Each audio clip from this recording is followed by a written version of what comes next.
Bonjour à toutes et à tous. Nous allons aujourd'hui parler d'un livre, Paroles syriennes en exil, en présence de son auteur qui est là avec nous, Mohamed Al-Sadan. Cet ouvrage est actuellement disponible à la vente et il est publié par les presses universitaires de la Méditerranée. Donc Mohamed, bonjour. Bonjour Ahmad. Tu vas bien ? Bien, très bien. Alors tu es franco-syrien, tu es chercheur à l'université Paul Valéry, à l'Institut des technosciences de l'information et de la communication, plus précisément dans le département des sciences du langage, et tu es également rattaché au laboratoire Praxilingue. Absolument, tout à fait. Je suis un chercheur attaché au laboratoire Praxilingue et depuis peu de temps, chercheur associé à notre laboratoire de notre université, qui est le laboratoire Réseau. Auparavant, tu vivais en Syrie. Tu exerçais comme maître de conférences en linguistique et en traduction-interprétation à l'université de Homs, en Syrie. Oui, tout à fait. Tu as quitté le pays en 2015, suite à la situation de guerre. La France, tu la connaissais déjà bien, puisque tu avais fait tes études universitaires à Montpellier. Tu viens aujourd'hui nous présenter ton premier ouvrage, dans le cadre de tes recherches, Paroles syriennes en exil, avec le sous-titre « Expérience, représentation et identité multiple ». J'aimerais lire la 4e de couverture pour les auditeurs, car elle me semble explicite et elle nous plonge directement dans le sujet du livre.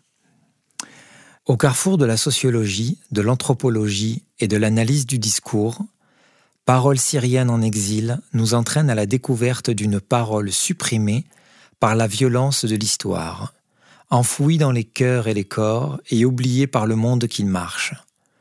Traumatisme et violence extrême, déplacement dramatique, déracinement, conditions d'accueil en France, retour désiré mais incertain au pays, intégration, langue, religion et identité syrienne, représentation sociale et culturelle du pays d'accueil, voici certains des thèmes qui traversent l'exil des Syriens, avec en toile de fond une guerre-révolution en cours et le plus grand déplacement forcé de la population du XXIe siècle. La notion de parole supprimée, je la trouve extrêmement forte. Tout à fait. Est-ce qu'il s'agit d'une parole qui est supprimée ? C'est-à-dire que les Syriens de Syrie n'ont pas accès à cette parole qui est censurée, bâillonnée. Et les Syriens en France ont-ils une parole qui reste possible, mais au fond qui est sans réelle portée ? Qu'évoque pour toi la notion de parole supprimée ? Tout à fait, la situation n'est pas la même d'ailleurs pour les Syriens. Alors à l'extérieur, c'est des exilés syriens, ils vivent avec un statut de réfugiés, d'exilés. Alors dans tous les cas, les Syriens, ils ont grandi dans un pays où ce droit à la parole a été complètement supprimé, leur a été enlevé depuis toujours.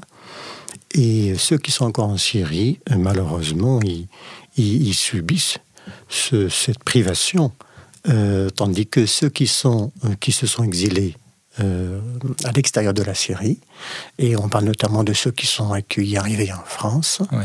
Ils ont eu, grâce à ce projet, l'opportunité, l'occasion de pouvoir s'exprimer et de témoigner justement de cet exil du moment depuis leur départ de la Syrie jusqu'à leur arrivée en France en passant par le chemin de l'exil qu'ils ont emprunté.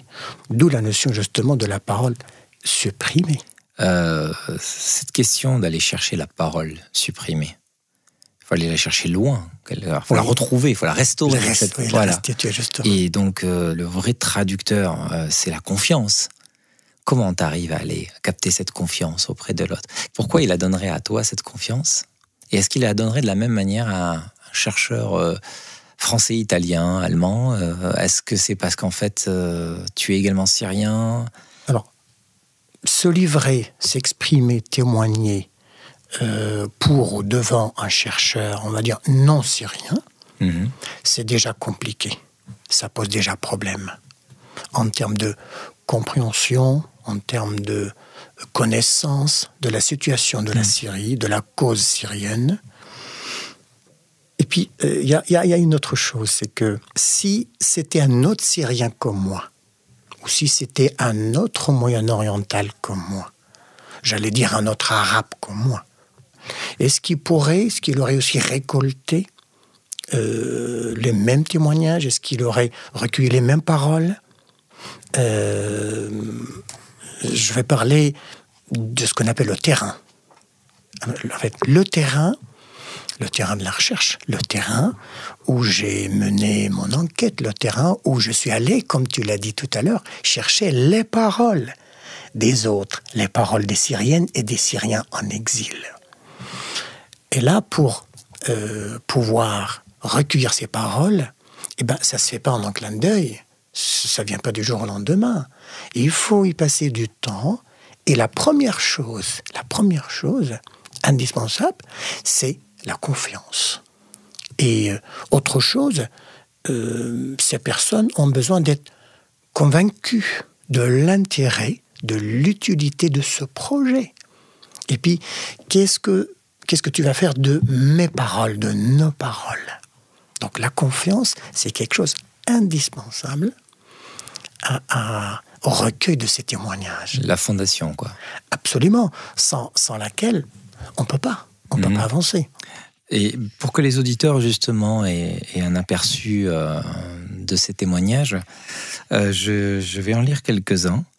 Et on sent quand même dans leurs propos le poids de cet exil.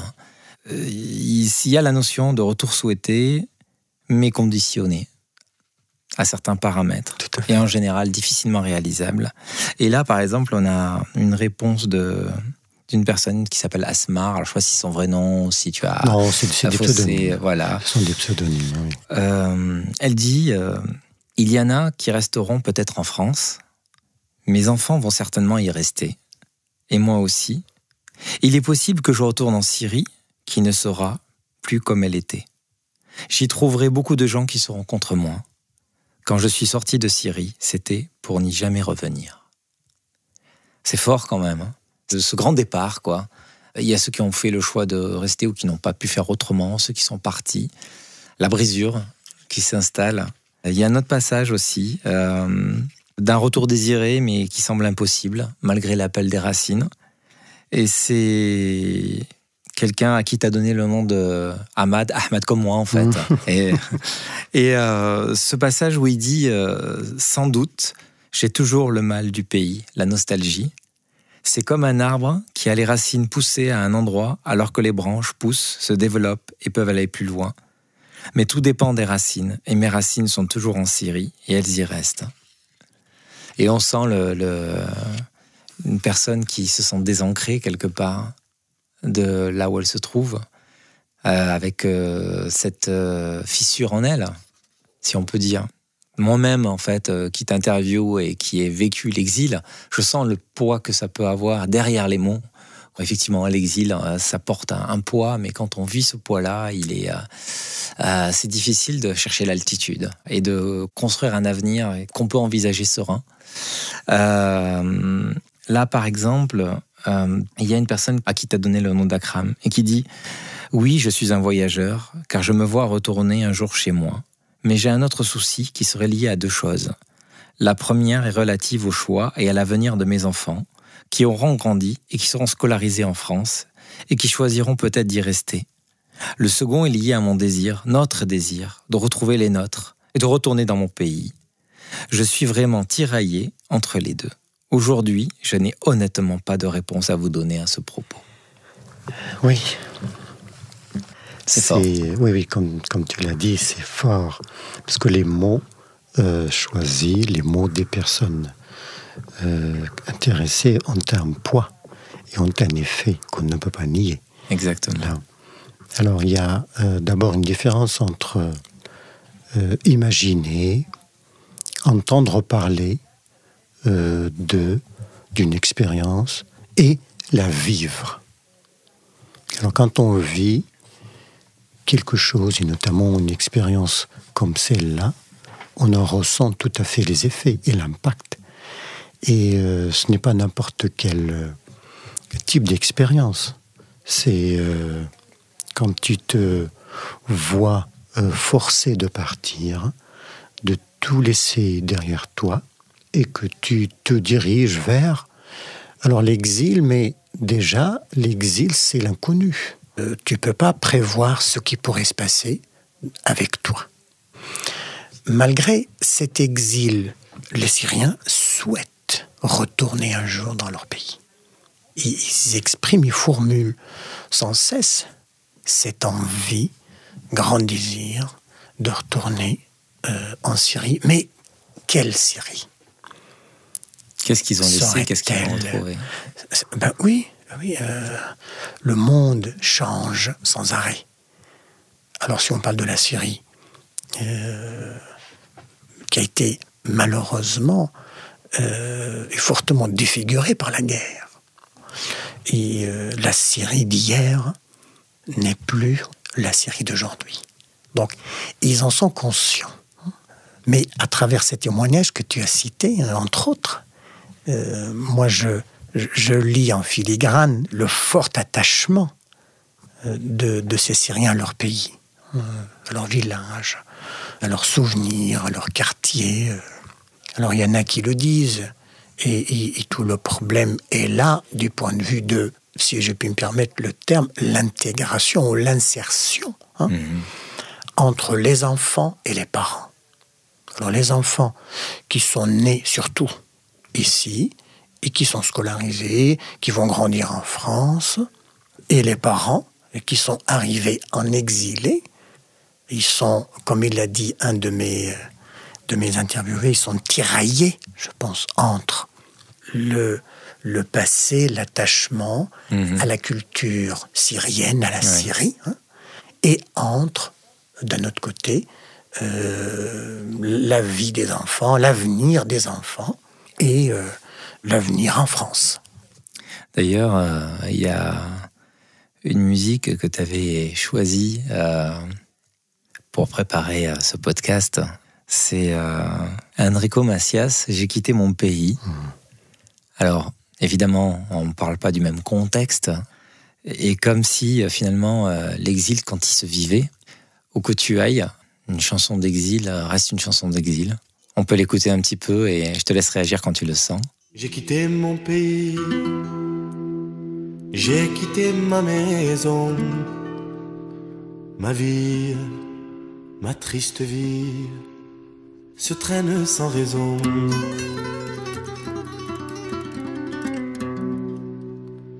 J'ai quitté mon soleil, j'ai quitté ma mer bleue. Leurs souvenirs se réveillent bien après mon adieu. Eh oui. L'histoire, c'est vrai que tu l'as dit, c'est pas le même contexte, mais j'allais dire l'histoire se reproduit, se répète en quelque sorte. C'est que l'humanité, elle est condamnée à se déplacer. Et le j'ai quitté mon pays.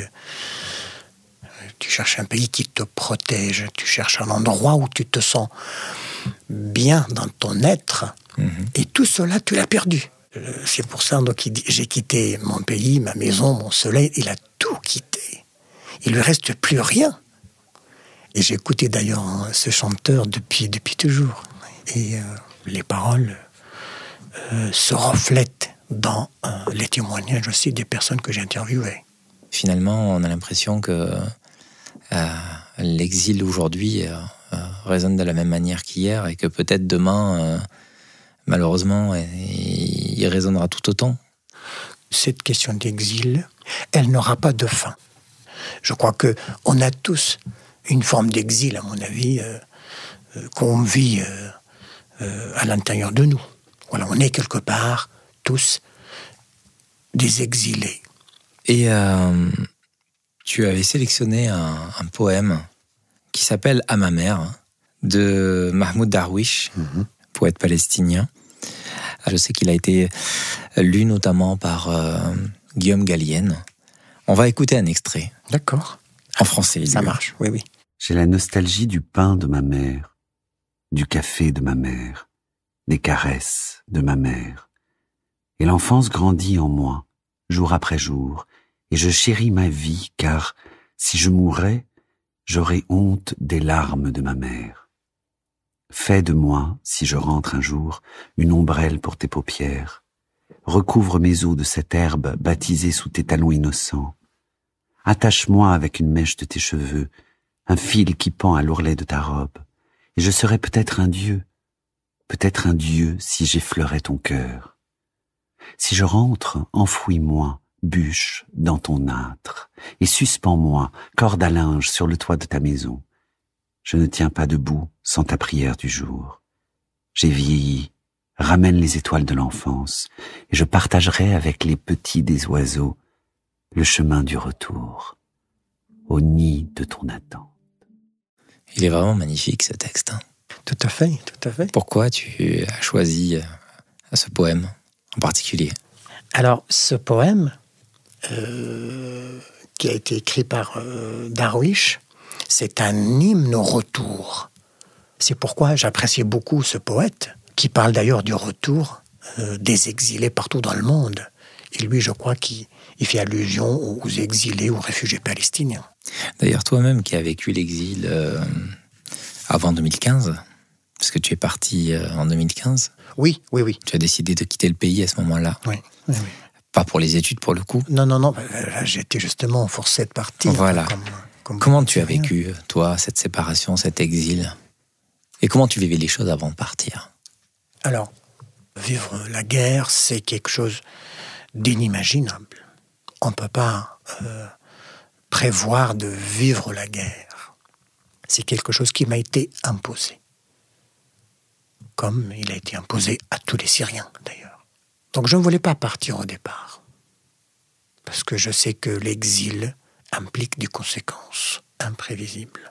Puis tu as une famille en plus qui t'accompagne, donc il vit avec toi cet exil. Voilà. Ouais. Ma famille, mes enfants. Donc c'est une charge qui n'est pas anodine, qu'il faut prendre en compte. Donc j'ai beaucoup hésité au départ à partir. Mais je suis arrivé à un moment où il n'était pas au plus possible de rester. C'est devenu invivable, insupportable. Et toi, tu sentais qu'en tant que chercheur là-bas, dans une université, donc étant, on va dire, un intellectuel, tu sentais que c'était dangereux pour toi? Ah oui. Alors en tant que chercheur, en tant qu'enseignant, en tant que Syrien, comme les autres Syriens, qui ont, encore une fois, choisi de s'exprimer. Et pas plus. Là, je sentais que l'exil vraiment venait vers moi et venait s'imposer à moi. Donc, je ne peux pas dire que j'ai décidé. Je n'avais pas le choix. Tu sentais que tu n'avais pas le choix. Il fallait que tu partes, peu importe où. Mais non, je te dis, mais sincèrement, je ne voulais pas partir. Ouais. Parce que je sais ce que c'est que l'exil. Je l'ai déjà vécu. J'étais chez moi, j'avais une situation stable, au plan social, financier, familial, voilà. Mais une guerre qui arrive, avec son lot de violence et d'atrocités, emporte tout, vraiment. Donc je vais devoir partir et tout quitter derrière moi. Parce que tu n'as pas le choix. Tu sens que tu n'as pas le choix. Absolument pas. Et justement, quand tu parles de la parole supprimée, et en l'occurrence ici, tu fais allusion aux Syriens exilés en France, est-ce que d'une autre manière, cette parole supprimée ne concerne pas également les Syriens en Syrie qui ont été contraints à se taire pour pas justement vivre l'exil? Il y a des fois dans le discours ou dans l'analyse du discours, donc on travaille sur du discours donné, produit, attesté, mais on travaille aussi sur le non-dit. Voilà. Donc le silence, c'est du discours aussi. Complètement. Oui. Après, je crois que en situation de conflit, il y a toujours, même aujourd'hui, des opposants, des partisans. Il y en a qui sont pour, d'autres qui sont contre ce qui se passe dans un pays. Mais je crois que la plupart des Syriens n'étaient pas d'accord avec ce qui s'y passait. Et ceux qui ont eu le courage de s'exprimer plus ou moins ouvertement, publiquement, ont payé le prix très fort et ont été amenés à s'exiler. Alors ceux-là, en exil, ont pu récupérer cette faculté d'expression à travers ces paroles données dans le bouquin. Restaurer la parole. Ouais. Oui. En exilant en Syrie, les gens, ils se cherchent. Ils se posent beaucoup plus de questions en exil en termes d'identité, Ouais. en termes de reconstruction identitaire. Mhm. Et quelles sont les sources de danger, en fait? Parce qu'on dit rester, c'est la mort, mais c'est quoi? C'est la guerre? Est-ce que c'est le poids du régime? Qu'est-ce qui fait qu'à un moment donné, c'est dangereux pour un Syrien? Merci pour la question, Ahmad.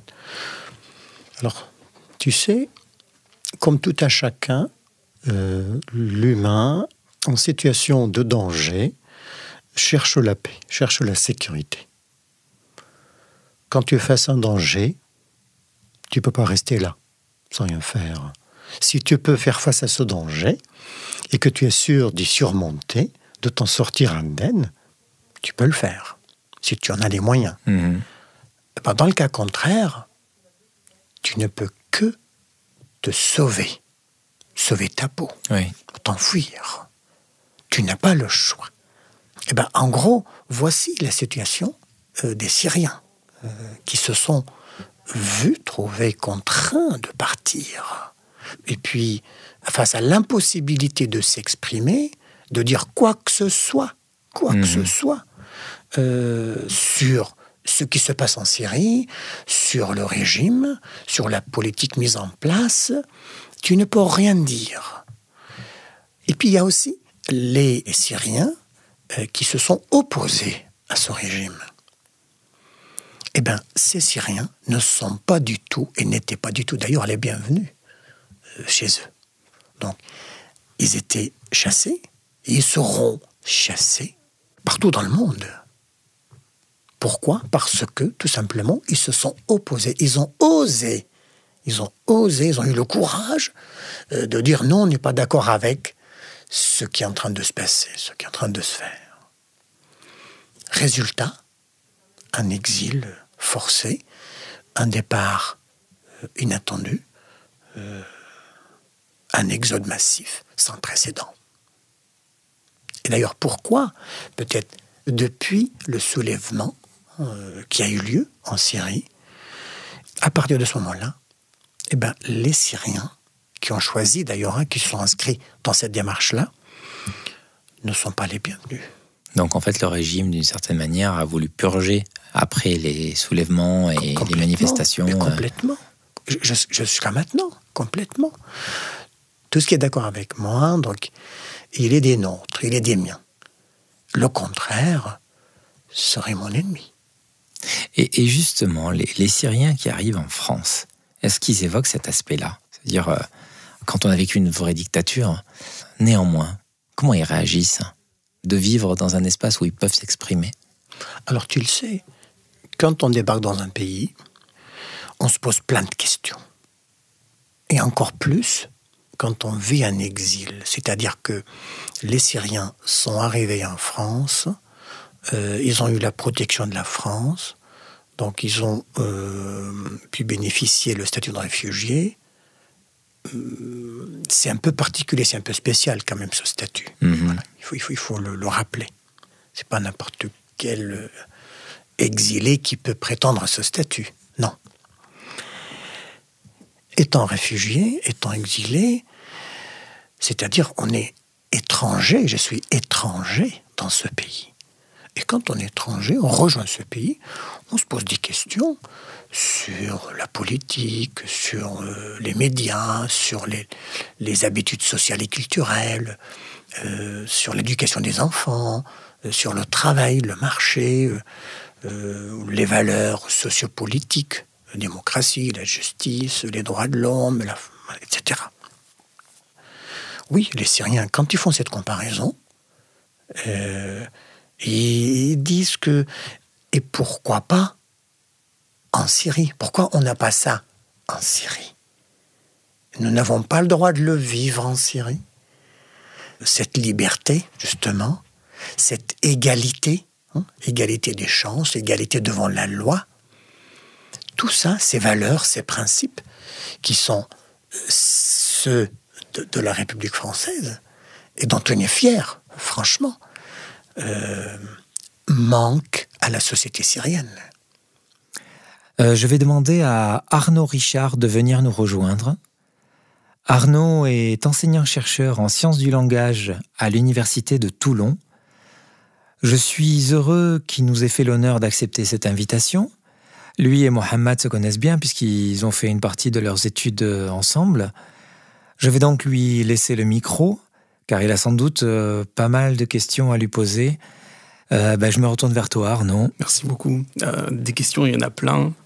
C'est vrai que je me souviens, peut-être déjà en 2017, on avait abordé ensemble, Mohamed, la question de cet ouvrage et que j'ai lu dès sa sortie, au mois d'octobre, et même un petit peu avant, j'ai eu cette chance, et relu dernièrement, avant qu'on se retrouve aujourd'hui.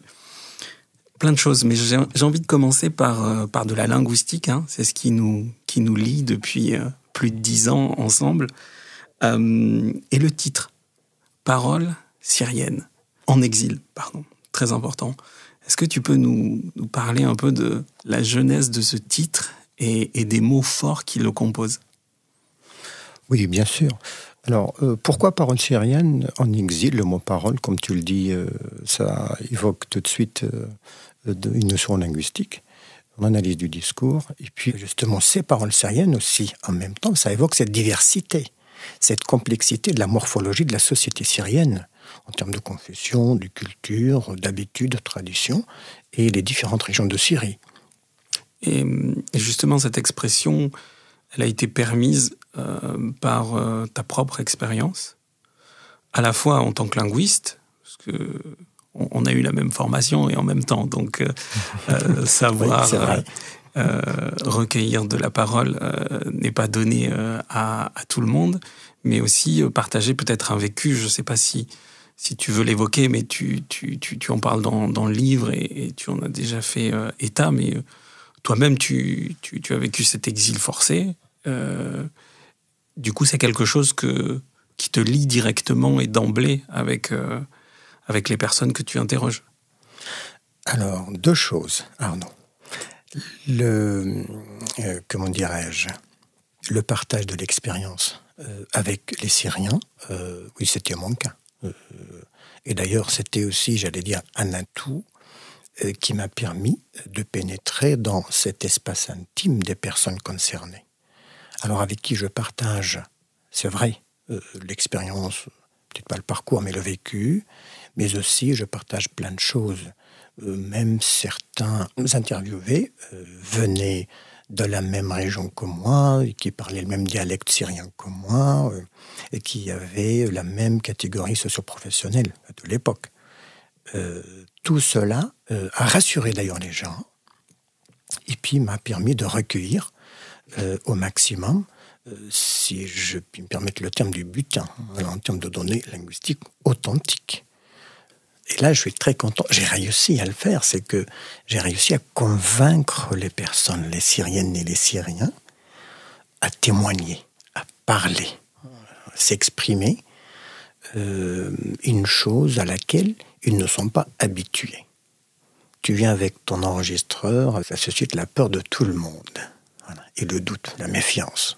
Mais ça, je suis content parce que vraiment, ils m'ont accordé cette confiance et qu'ils ont pu s'exprimer, voilà, s'extérioriser, dire leur mal à travers ce vécu, cette expérience migratoire. Alors, deuxième chose, c'est que je l'ai fait parce que même les Français, la société d'accueil, a besoin de comprendre ces personnes. Alors, on accueille, on reçoit beaucoup de personnes qui viennent de différents pays. Mais les Syriens, ils ne sont jamais venus en Europe, notamment en France, en très grand nombre. Ça aussi, j'ai voulu que ce bouquin soit aussi un moyen, l'occasion qui permet à l'accueillant français de comprendre les vraies motivations, les véritables causes de cette arrivée massive de ces Syriens. Alors, une fois les paroles ont été recueillies, là, je me suis mis à les croiser, en fait, pour essayer d'en ressortir des aspects et des variables qui ont d'ailleurs déterminé la forme et la nature de l'enquête. Et puis après, j'en ai déduit les thématiques qui ont constitué les différents chapitres du travail, qui sont 5 ou 6 chapitres de mémoire. Et là, je me suis mis vraiment à les analyser, à les traiter. Mais chemin faisant, il ne faut pas oublier que j'ai dû traduire tout cela de l'arabe vers le français.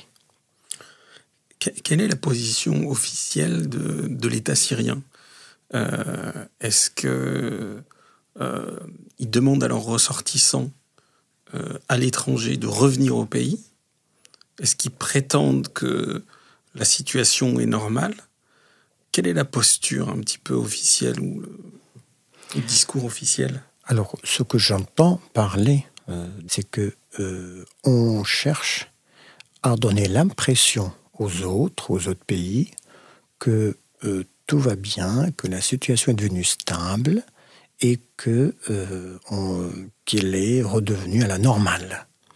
C'est pour cela, donc, on invite les ressortissants, et particulièrement les réfugiés, les gens qui sont partis,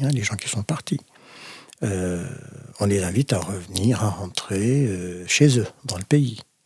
Or, le pays, il n'est pas du tout prêt, en termes d'infrastructures, de ressources humaines, et puis surtout en termes de sécurité et insécurité.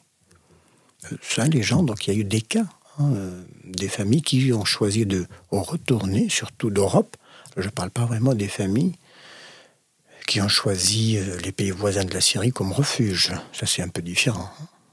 Mais d'Europe, parce qu'ils avaient du mal à s'adapter, ils avaient des difficultés propres, alors qu'elles ont décidé de rentrer. Et depuis leur arrivée là-bas, on n'a plus de nouvelles. Donc, encore une fois, c'est la propagande médiatique politique. Quel est leur ressenti vis-à-vis de la France ? Tu disais que beaucoup voulaient rentrer, ce qui peut tout à fait se comprendre quand on est obligé de quitter de force son pays d'origine. Oui, alors tout à fait. C'est toujours un désir souhaité.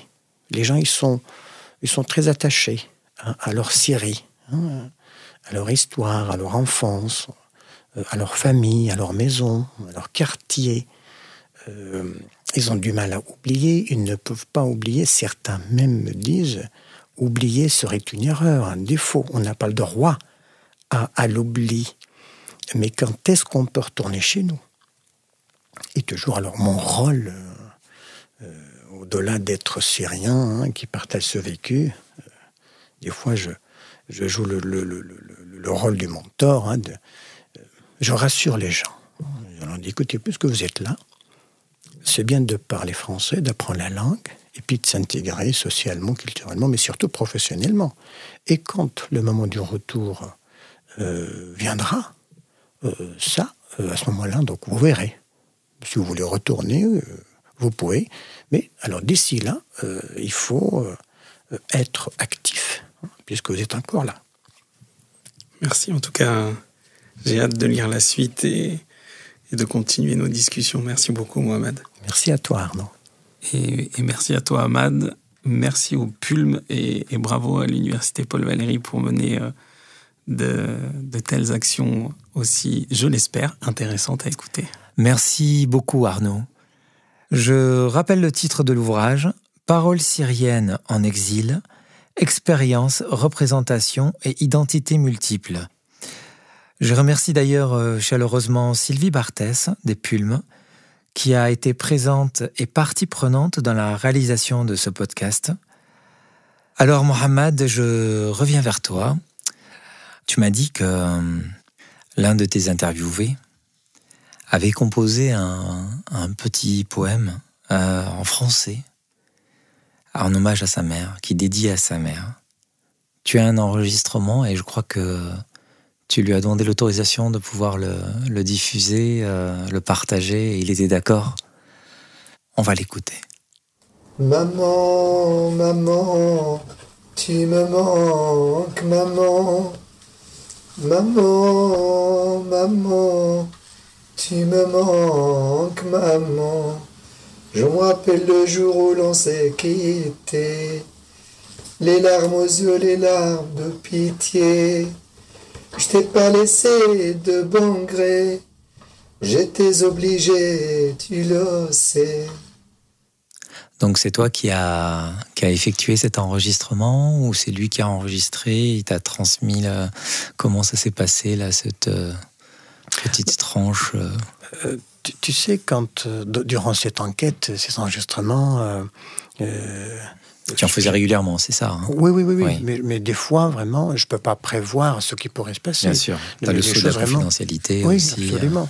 Mais en plein enregistrement, on parlait de la question du retour, on parlait de la question de l'identité.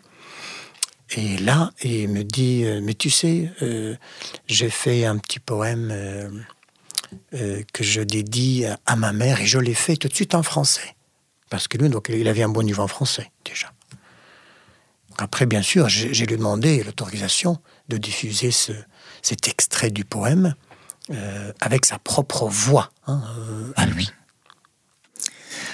On arrive au terme de cet échange et on va terminer en musique avec un artiste que je ne connaissais pas en fait, Yanni. Un de mes préférés, Yanni.